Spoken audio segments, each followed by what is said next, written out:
There is a moment when silence can save more lives than 1,000 armed warriors. A moment when a single decision separates massacre from mercy. And that is exactly what happened when a woman confronted the future king of Israel without anyone knowing. This is the biblical story of Abigail, the woman who wisely disarmed David's fury, courageously prevented a bloodbath, and changed her own destiny with a decision made in silence. She was no queen. She was no prophetess. She was merely the wife of a fool. But when vengeance was on its way, when hundreds of armed men marched to kill, when bloodshed seemed inevitable, Abigail did what no one else dared to do. Abigail and David met at an impossible moment. And what happened that day didn't just change their lives, it changed the history of Israel. Because sometimes God uses a woman's wisdom to redirect the destiny of a nation. But there's something in this story that I'll only reveal at the end. Something about you, about decisions you're being called to make now, about the right time to act, even when no one is asking for your help. Before continuing, write in the comments, wisdom and courage, and subscribe to the channel, because this exciting biblical story will change the way you see your own choices. So take a deep breath, and let's go back to the day when blood seemed inevitable. 400 armed men, swords in hand, fury in their hearts, marching towards an estate in the desert of Maon, and at their head a warrior whose reputation already shook the earth, David. It wasn't a mission of conquest. It was revenge, pure and simple. Someone had insulted David. Someone had despised his men. And now he swore that no man in that house would see the dawn. May God punish me if I leave a single man alive until dawn, he said. Fate was sealed. The hours were numbered. And no one in that house had any idea what was about to happen. Because the man who caused all this, Nabal, was at his party, drunk, celebrating his own stupidity while death approached. This is one of the profound biblical narratives that most people have never heard. Because it's not about miracles at sea, it's not about walls falling, it's about something more subtle and perhaps more dangerous, wounded pride, tarnished honor, and the decision of a man of God who was about to commit a massacre. But while David marched with his warriors, someone else was making a decision no one asked for, a decision no one authorized, a decision that would change everything, and that person was a woman. Abigail is presented in an interesting way in the Bible. The sacred text says that she was sensible and beautiful, but it also says that her husband Nabal was rude and wicked in his dealings. 1 Samuel 25:3. She was everything he was not, intelligent where he was foolish, prudent where he was impulsive, wise where he was foolish. But being wise in a house ruled by a fool is like having light in a place that insists on living in darkness. No one values it, no one listens, and often no one even notices. Nabal was rich, very rich. He had 3,000 sheep and 1,000 goats. His businesses prospered, but his soul was bankrupt. And Abigail lived in the shadow of this man, fulfilling her role, managing the household, caring for the servants, invisible to the eyes of the powerful. Just another wife in a world where women rarely had a voice. Imagine a scene. The sun is already setting in the desert. Nabal's estate is bustling with activity, sheep being sheared, servants coming and going, Nabal arrogantly commanding everything. And in the corner of the house, Abigail observes. She doesn't speak much. She doesn't need to. Because she has learned that in a home where foolishness reigns, speaking too much only makes things worse. So she waits. She observes and discerns. Her eyes see beyond the immediate. Her heart feels what others ignore. She is invisible, but she is not blind. And it was precisely this discernment that prepared her for the most dangerous moment of her life. Because female biblical figures like Abigail are not remembered for their position. They are remembered for their decisions. And Abigail's decision was about to begin. But before that, something terrible had to happen. David and his men were living as fugitives in the desert. Pursued by King Saul, they survived by protecting shepherds and flocks in the region.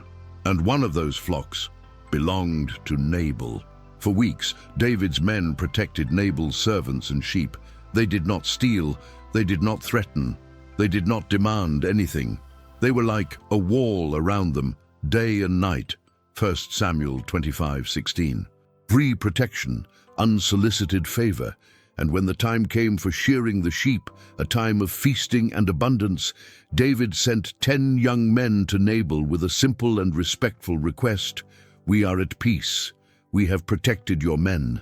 Now, please share some of your bounty with us." Nabal's response was brutal. "Who is David? Who is the son of Jesse? Nowadays there are many servants who run away from their masters.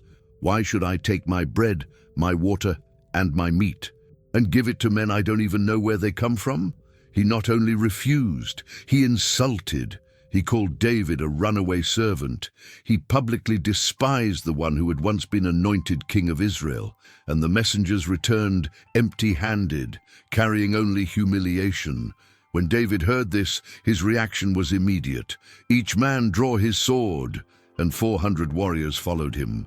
The Bible and decision-making are full of moments like this, where righteous anger turns into dangerous revenge, where wounded pride pushes even the righteous toward wrongdoing. David wasn't just going to punish Nabal, he was going to exterminate every male in that house. And as he marched, no one on the property knew, except for one servant. And that servant ran to the only person he knew who could do something, Abigail. The servant arrived breathless. He recounted everything: the protection David offered, the insult Nabal hurled, the vengeance that was on its way. And then he said something devastating. "Disaster is sealed against our master and against his entire household. He is such a wicked man that no one can speak to him. No one can get in touch with him, not even his own wife." Abigail had 2 options. The first, to warn Nabal, to try to convince him to apologize, to seek peace.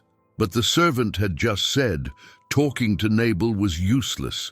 He wouldn't listen, and while she was trying to convince him, David would arrive, and they would all die. The second option, to act alone, without permission, without approval, without guarantees. And that's what Abigail did. The Bible says Abigail hurried. She didn't wait. She didn't ask permission.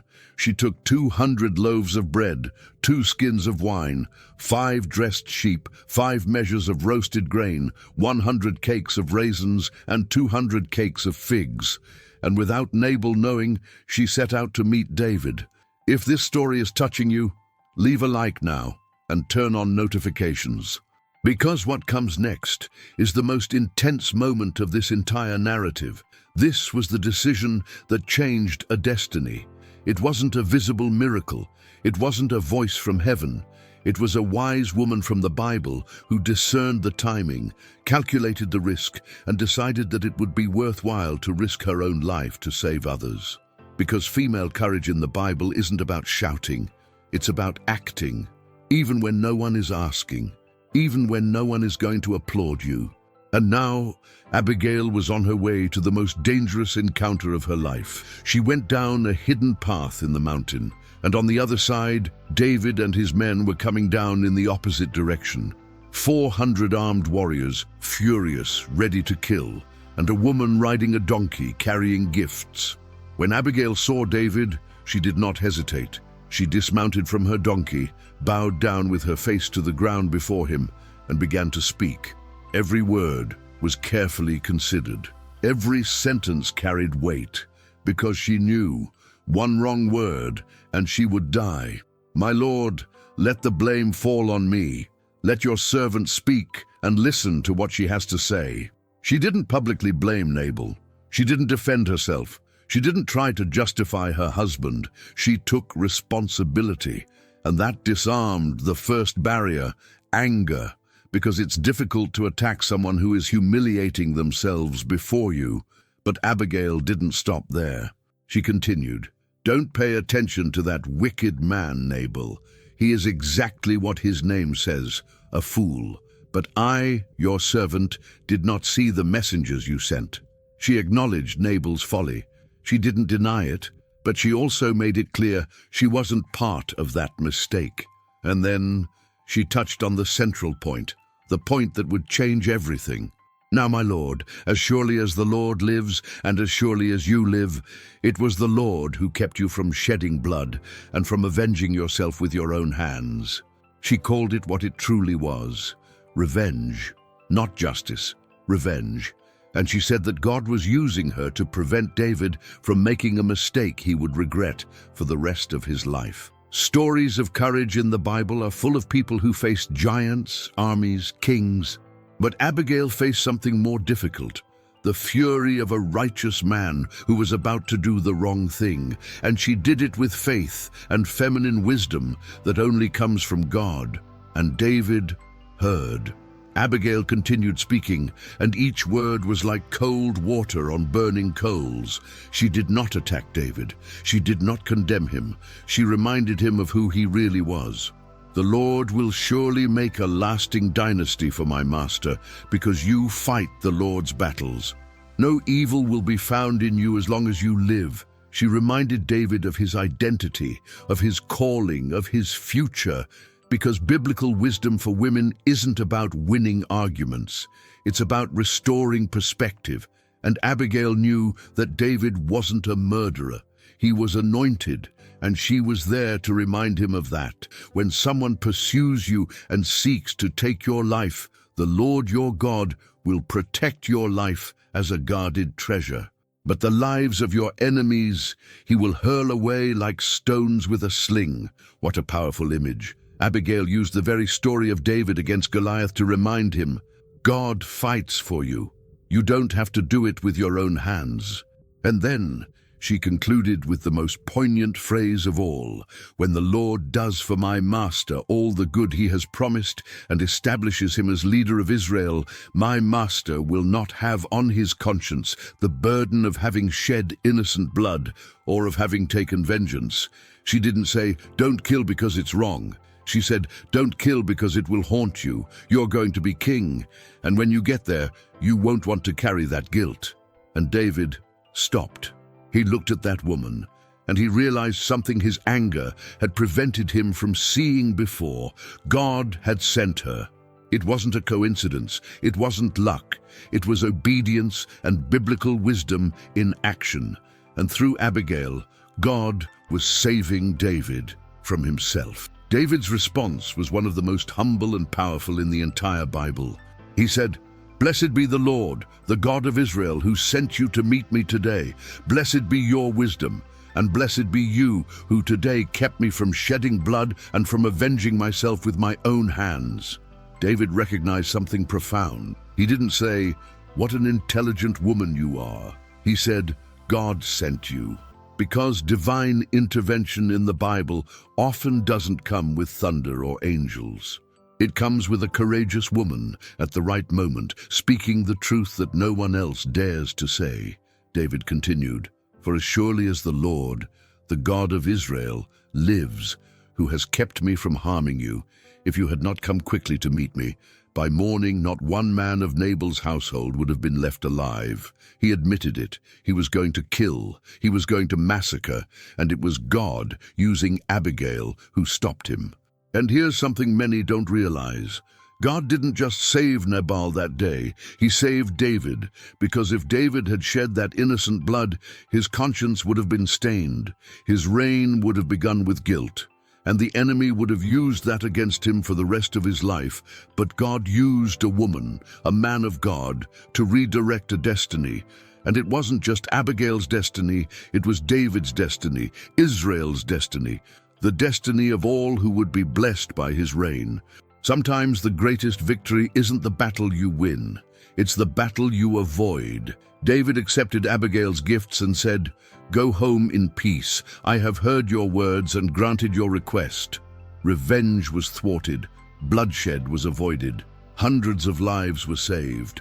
All because a decision that changed a destiny was made at the right time. When Abigail returned home, she found Nabal at a large party. He was drunk, celebrating, completely oblivious to the fact that he had almost been killed. And Abigail said nothing that night. She waited until dawn, when he would be sober.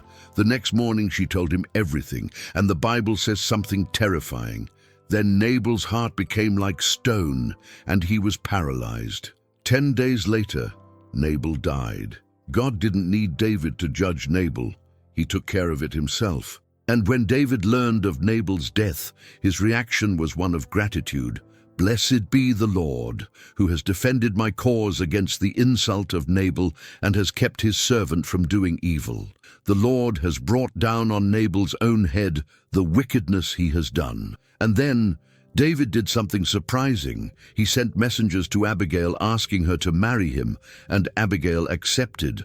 The woman who saved David from vengeance became one of the wives of the future king of Israel. And her story has become one of the inspiring biblical stories that transcends generations. Because God not only delivered Abigail from a foolish husband, he elevated her, he honored her, and he used her obedience to change the course of history. Abigail could have remained silent. She could have thought, "It's not my responsibility, let my husband handle it." But she didn't, because women who changed biblical history didn't wait for permission to act. They discerned the time and moved. God sees it. He sees when you act even without applause, when you make wise decisions even if no one acknowledges them, when you silently intervene to prevent tragedies that only you can foresee. And he honors that. Abigail left a foolish marriage and entered into a covenant with the man after God's own heart. She went from invisible to essential, from silence to recognized. Because when you act wisely at the right time, God opens doors that no man can close. And here's something powerful.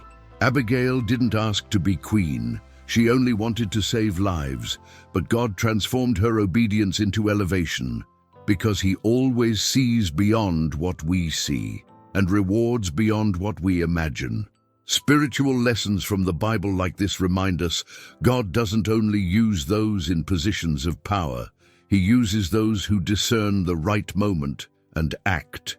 So now I ask you, how many tragedies today could be avoided if someone had the courage to act like Abigail?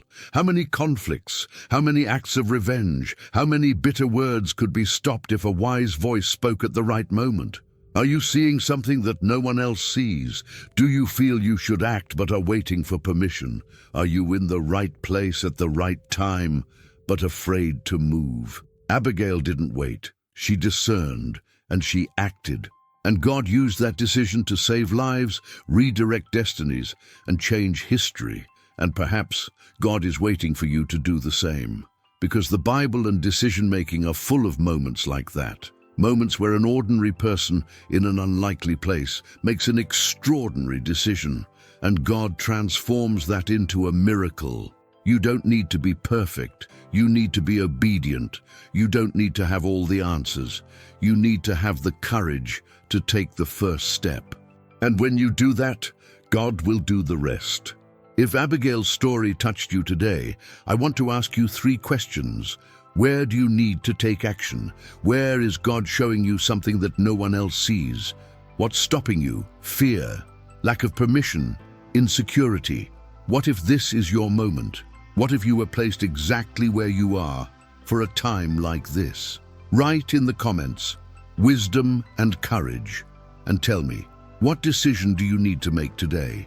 If you're not already subscribed, subscribe now and turn on notifications. Because every week, we bring you inspiring Bible stories that will strengthen your faith, challenge your choices, and remind you that God is using you, even when you don't realize it. Share this video with someone who needs to hear about strong women in the Bible and how wisdom can change destinies. And remember, God doesn't choose the prepared, he prepares the chosen, just as he did with Abigail, and just as he is doing with you. May the Lord give you discernment to see, courage to act, and faith to trust that he is in control. See you in the next video.